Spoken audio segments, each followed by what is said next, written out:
अस्सलाम वालेकुम नाजरीन। पाकिस्तान ने T20 वर्ल्ड कप 2026 भारत से छीन लिया है ना। मजे की बात कि वो इंडियन मीडिया, वो इंडियन क्रिकेट लवर्स और इंडियन क्रिकेट के एनालिस्ट जो एक साल पहले तक ये कह रहे थे कि जनाब इस पूरी क्रिकेटिंग कम्युनिटी के ऊपर जो होल्ड है ना वो इंडिया का है, अब उन्होंने कहना शुरू कर दिया कि भाईजान ये मोहसिन नकवी क्या चीज है। इसने तो हमें दिन में तारे दिखा दिए हैं। क्योंकि भारतीय अवाम को एक चूरन बेचा जाता था कि हम इतने तगड़े हैं कि कोई हमें चैलेंज नहीं कर सकता। लेकिन आज बांग्लादेश ने भारत को इधर कहते हैं ना पंजाबी जगह गिच्ची तू फड़िया, भाईजान गिच्ची से पकड़ लिया। और वो भारतीय एंकर्स, भारतीय जर्नलिस्ट जो कल रात को जश्न मना रहे थे या यूं कह लें कि ढोल की थाप पर रक्स करते हुए दिखाई दे रहे थे और कह रहे थे कि जनाब आईसीसी ने जो बांग्लादेश को अल्टीमेटम दिया है कि आपके पास 48 घंटे हैं, इसमें आप इस चीज की श्योरिटी दें कि आप इंडिया जाकर खेलेंगे। तो अब बांग्लादेश कल सुबह उठकर एक प्रेस कॉन्फ्रेंस करेगा और उस प्रेस कॉन्फ्रेंस के अंदर कहेगा कि जनाब जो क्रिकेट की बेहतरी है उसके लिए हमने भाईजान भारत जाने का फैसला किया है।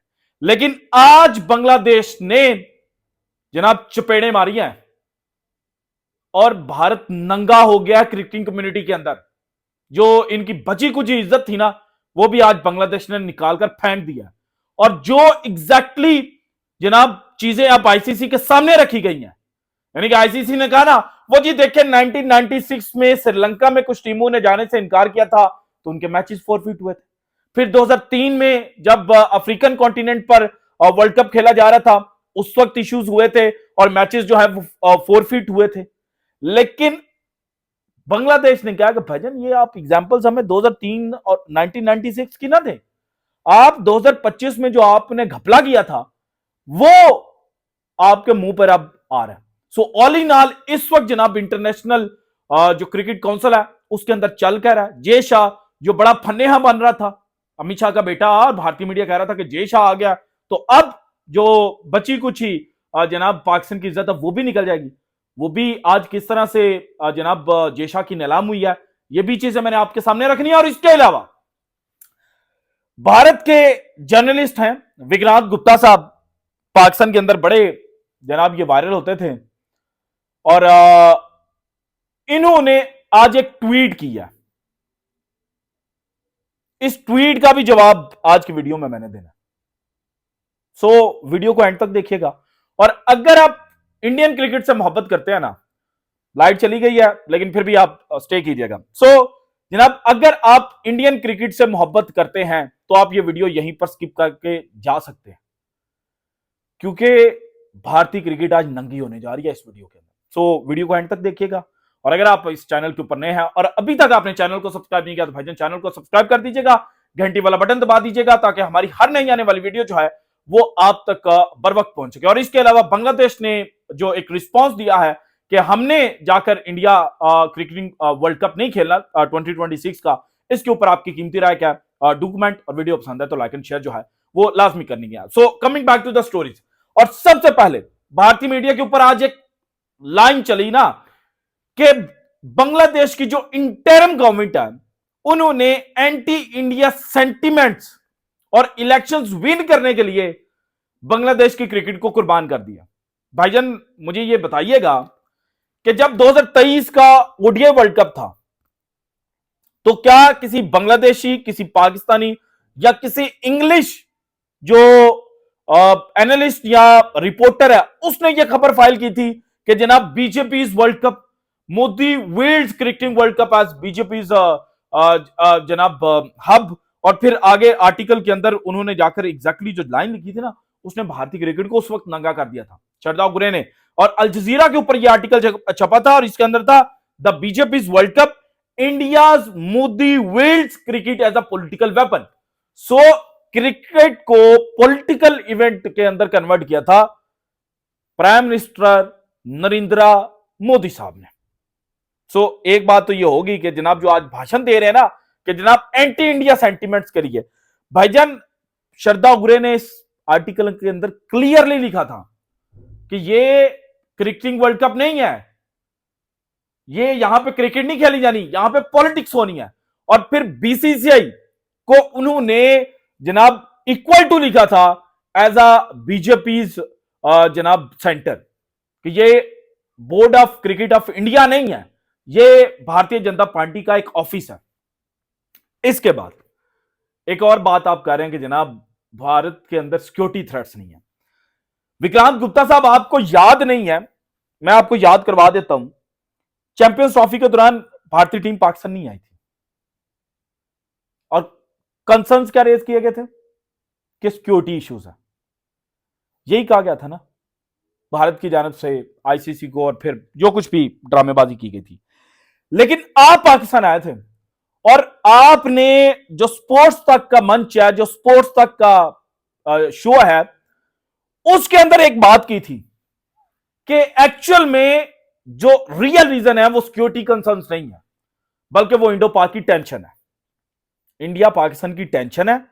रियल कंसर्न सिक्योरिटी इश्यूज नहीं है। तो भाईजान अब आपने तो मुस्तफीज को बाय करवाया आईपीएल के अंदर, केकेआर ने बाय किया, और फिर जनाब पॉलिटिकल गेन के लिए उसको मुल्क छोड़ने पर मजबूर कर दिया गया। और एक और बात याद रखिएगा कि जनाब जब बांग्लादेशी टीम पाकिस्तान से टेस्ट सीरीज जीतने के बाद इंडिया गई थी ना, तो उन्होंने मस्जिद के अंदर जाकर नमाज पढ़नी थी। उनको मस्जिद में नमाज पढ़ने से किसने रोका था?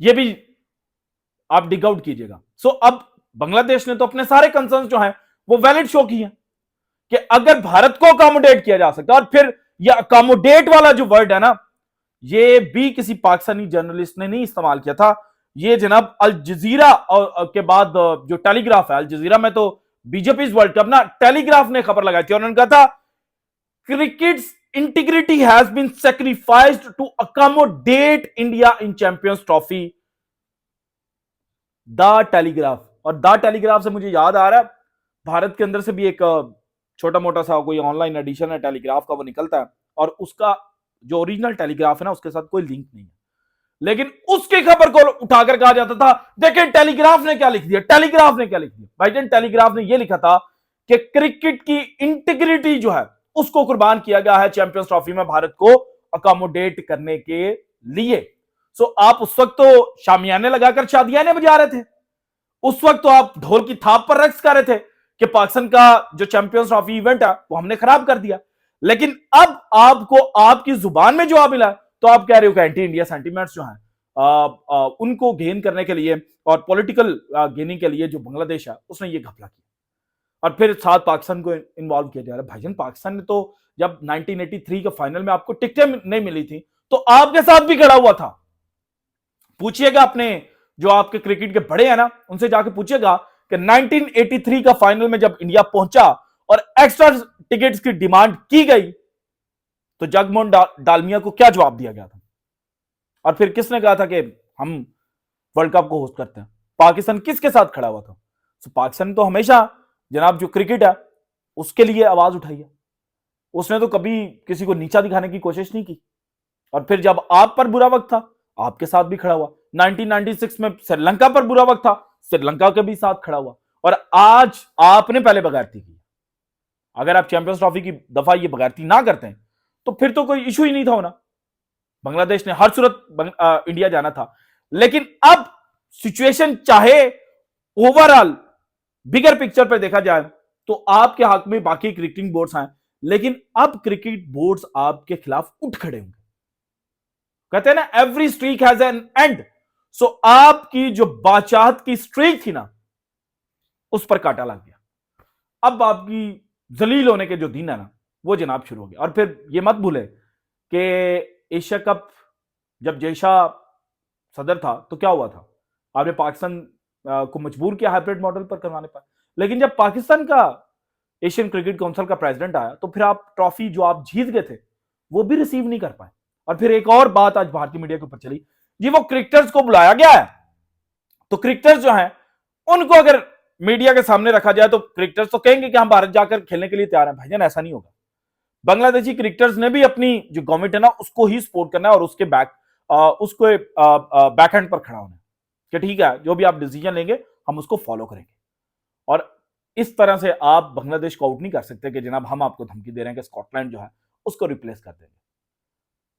ये गेम लंबी चलेगी। ये आपका 2036 का जो ओलंपिक्स आपने होस्ट करना है ना उसमें सबसे बड़ी रुकावट बनेगा। ये भी आप आज लिख लें।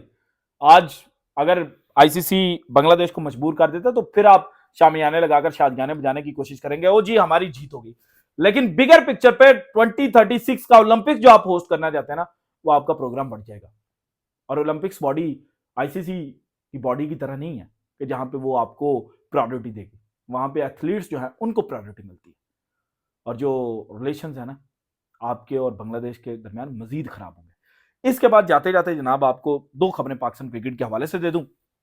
Number 1, Shaheen Shah Afridi fully fit हो गया और वर्ल्ड कप 2026 की जो पाकिस्तान की टीम होगी उसका हिस्सा होंगे। इसके अलावा बाबर आजम ने एंड टाइम पर बिग बैश लीग क्यों छोड़ी है, क्योंकि बाबर श्रीलंका सीरीज जब पाकिस्तान इंटरनेशनल क्रिकेट खेल रहा था उस वक्त वो नहीं खेला, लेकिन अब कैंप के लिए उसको बुला लिया गया। इसके ऊपर ये चीज सामने आई है और ये मुबैना तौर पर जनाब जो सोर्सेज है वो रिवील कर रहे हैं कि शायद बाबर आजम को ड्रॉप किया जा रहा था बिग बैश लीग के जो चैलेंज मैच है और उसके बाद जो फाइनल्स है। अगर सिडनी सिक्सर्स क्वालिफाई कर जाती फाइनल्स के लिए तो बाबर आजम को बेंच के ऊपर बिठाया जाता। इस वजह से फिर बाबर आजम जो है उन्होंने कहा कि आप मुझे रिलीज कर दें ताकि आपकी भी इज्जत रहे मेरी भी इज्जत रहे। ये भी एक स्टोरी जो है वो सोर्सेज की जानिब से रिवील की जा रही है, लेकिन ये अभी 100% श्योर नहीं है। लेकिन फिर भी सोशल मीडिया के ऊपर भी इसको लेकर बात हो रही है। अब जनाब जो देखने वाली चीज है वो यही है कि बाबर आजम को जितने में खरीदा गया था ना उससे ज्यादा जो गेन है ना वो सिडनी सिक्सर्स ने इन टर्म्स ऑफ फाइनेंशियल जो एक लायबिलिटी है उसमें हासिल कर लिया। So this is it from today's episode. अगर आपको वीडियो पसंद है तो लाइक कीजिएगा, ज्यादा से ज्यादा शेयर कीजिएगा और अगर आपने अब तक चैनल को सब्सक्राइब नहीं किया तो कर दें। शुक्रिया, अल्लाह हाफिज।